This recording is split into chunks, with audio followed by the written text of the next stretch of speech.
Polina was 25 years old and worked as a nurse at a private clinic. She lived alone. Since childhood, the girl had dreamed of becoming a surgeon.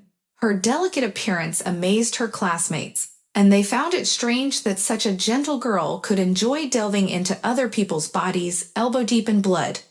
But that wasn't her main passion. She felt that she had the potential to become an outstanding doctor and bring great benefit to seriously ill people. The girl studied diligently and attended additional classes in the subjects required for admission, successfully passing the exam. She celebrated her acceptance into medical school with her father and close friends. Roman loved his daughter very much. She was his only child, as his wife died during the childbirth complications that led to internal bleeding. Polina was saved only thanks to his help. The single father did everything possible to ensure that his daughter lacked nothing and grew up without experiencing the grief of neglect and lack of care. But sometimes they had a hard time. Sometimes Roman found it difficult to understand the emotions of his daughter's soul. During her second year of studies, the student had to give up her education at her dream university to assist her ailing father. In his younger years, he worked in a series and constantly traveled for shifts, living in difficult conditions. Roman accepted certain sacrifices, but the thought of his daughter being left alone weighed heavily on him. The consequences manifested years later. At the time of his illness, Roman was 65 years old and unable to cope with an inoperable tumor. There were only a few months left, and sending him to the hospital made no sense. Polina could provide him with care on her own. Those months were difficult for both of them. The girl witnessed her only loved one fading away before her eyes, experiencing terrible agony, but she stayed by Roman's side until the end. Polina struggled greatly with the loss of her father. She still woke up in tears, seeing his exhausted face as it was 2 years ago. All her acquaintances distanced themselves and left her alone to deal with the problems she had to face on her own. Continuing her studies became impossible as she lacked the strength and resources. Her medical education remained unfinished but became her main support in the job search. Thanks to the recommendations from her university professors, who never lost hope in Polina's professional recovery, she managed to secure a position as a nurse at a private clinic. She received more than she expected. Polina treated the patients warmly, even those who were critical or prone to causing trouble. The clinic and private doctors understood that each patient required individual attention and represented high-class service. Polina believed that these people simply lacked attention at home. They were dealt with, but their relatives, who lived with them, expressed their dissatisfaction. Here, they could receive the level of care they longed for. Polonishka Sunshine, one elderly woman, a frequent visitor to the clinic, addressed the nurse. "My grandson, Artem, will come tonight. Finally, you'll meet my grandson. He's shy, but don't be afraid to look after him. He's strict, he has a good job, works with smart people." "All right, Galina Vasilyevna," the girl replied with a smile. "I promise not to offend him." Many elderly patients spoke to Polina about her kind and open nature, as well as her ability to administer IVs and injections effortlessly. The girl always paid great attention to any changes in the patient's condition and relayed them to the doctor. Galina Vasilyevna was not the only one who wanted to see this sweet nurse in her family. Every other person proposed their lonely relative as a potential match for her. Such a peaceful scene, where Polina patiently and with a smile received all these proposals, infuriated the senior nurse, Victoria. In turn, she was having an affair with the head of the department. He never raised his voice at her because he knew how to put her in her place, and Victoria had the temperament to be exactly what he wanted her to be. For this reason, the authoritative woman considered herself the queen of the clinic and didn't hesitate to give reprimands and orders to her subordinates. Polina disliked her from the first glance. As soon as the girl was sent for an internship, the male staff, who usually gathered by the river, began to notice this sweet nurse. The senior nurse saw her as a rival and secretly wished to get rid of her. But no matter how hard she tried, she couldn't catch her subordinate making a mistake. Polina was more educated and talented, and it irritated the senior nurse, but there was nothing she could do about it. One evening, when only the on-duty medical staff remained in the clinic, a homeless man appeared. He staggered, clutching his chest, and begged for help. "Please, kind people, help me," he whispered. "I'm not lying, I need help." "Where are you going, sir? You can't go in there." The nurses made a commotion, not allowing the stranger to approach the non-residential area. His appearance was disheveled, and the women assumed he had been in a fight somewhere, drunk or acting foolishly, which resulted in his friends leaving him on the street for the night. After all, it wasn't summer. "Please, help me, don't leave me, I beg you, it hurts," the man continued. Someone who emerged from the rest area appeared to be a doctor with pillow marks on his face. "Why are outsiders interfering? Send him away. Don't make a mess. Let him find a shelter or seek help from volunteers.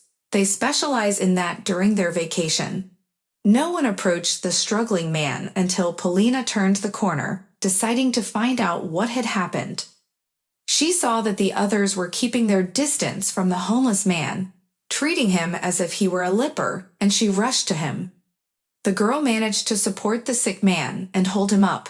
"How are you? What's hurting?" she asked with concern, ignoring the smell of unwashed body. "There's a burning sensation in my chest," he whispered. Nikiforova objected.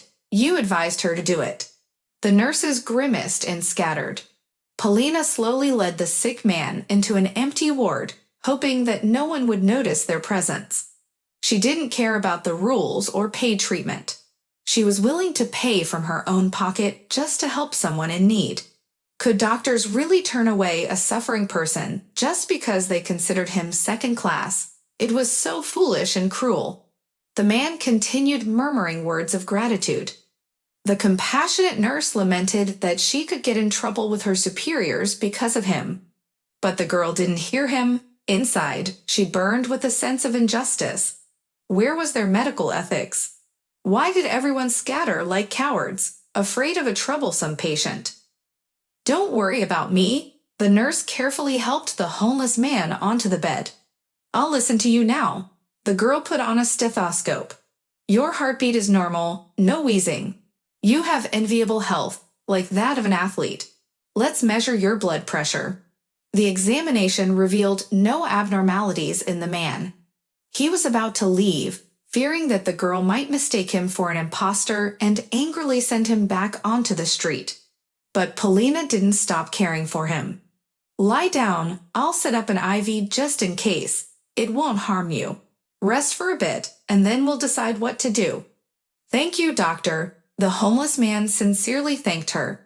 "I dream of being a doctor, but I doubt I'll ever become one. I'll check on you later. I still have tasks on other floors all night." The girl periodically checked on the sleeping homeless man. He introduced himself as Yevgeny. As she examined him, looking at the peacefully sleeping man, Polina didn't regret letting him stay. Sometimes, when the patient woke up, they would talk. For some reason, she felt the need to open up to him. She told him why she dropped out of medical school and how much this job meant to her. Naturally, the conversation turned to his end. She distanced herself from it. Opening up to Yevgeny, she felt immense relief and gratitude that he listened to her. Deep down, the girl knew the reason for her vulnerability. Yevgeny was lonely and forgotten. He found himself abandoned in a critical situation and had to come to terms with it. His life's blows reminded the girl of her father. Aram, too, was forgotten by everyone, colleagues, relatives of her mother. No one extended a helping hand. No one offered to share her burden. And when she, just like now, sat by her father's bedside at night, checking if he was still breathing, "I still can't believe he's gone." You know, sometimes I'm overwhelmed by this feeling of hopelessness, and I realize that he won't return, that it's true. I cry quietly, Polina said. We're familiar with that feeling. It's hard to accept how life treated you. In my youth, I couldn't even imagine that there would come a day when I would ask for help in a medical institution and have nothing to my name, the man replied. He fell silent, lost in his thoughts, until he fell asleep. Polina jumped up at a horrific scream from the next room. The street had long blossomed outside, and the doctor peeked into the ward with Yevgeny. "All right, everyone out of here, girls, get him out," the man shouted, escorting the homeless man out of the clinic. "Vladimir Genadevich, it's all Polina. She brought him here." The nurses scurried around, bearing the brunt of the angry doctor's frustration because of their compassionate colleague. "Nikiforova, what's gotten into you? Come here right now," the doctor raged. The girl immediately rushed into the ward, shielding Yevgeny with her body.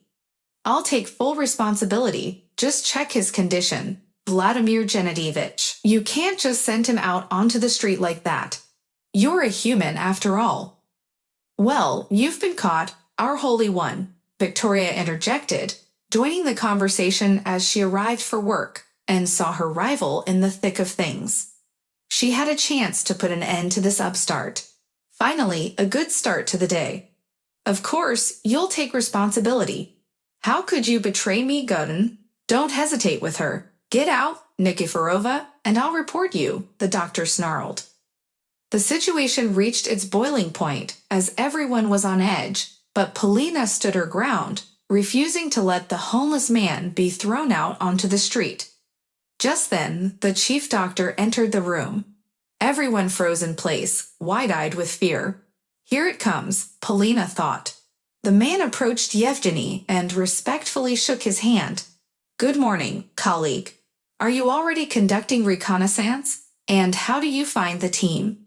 Gasps filled the room as all eyes remained fixed on the chief. "Good morning. Yes, I had the honor," Yevgeny replied, and something in his demeanor suddenly changed. The chief turned to the stunned staff and announced, "Meet your new chief, Evgeny Mikhailovich Pashkov. Please welcome him. Starting next week, he will take my place." The medical staff glanced at their future leader, avoiding eye contact. Such chaos had unfolded right before his eyes. Yevgeny had his own specific approach to studying the dynamics within a team. He enjoyed playing games and seamlessly integrated himself into the clinic's life, deliberately provoking conflict situations. The staff's reaction revealed a lot to him. The first thing the new chief did was assume his position. He dismissed Vladimir Genadevich for violating the Hippocratic Oath by ignoring the symptoms of a heart attack in a homeless man and ordering him to be sent out onto the street, where he faced a real threat. Regardless of being a private organization, the well-being of a person in need should have concerned the doctor. From that day forward, Polina became the new chief's favorite. Victoria was pushed aside, and Polina was appointed in her place. Unable to bear such humiliation, Victoria resigned, cursing Yevgeny.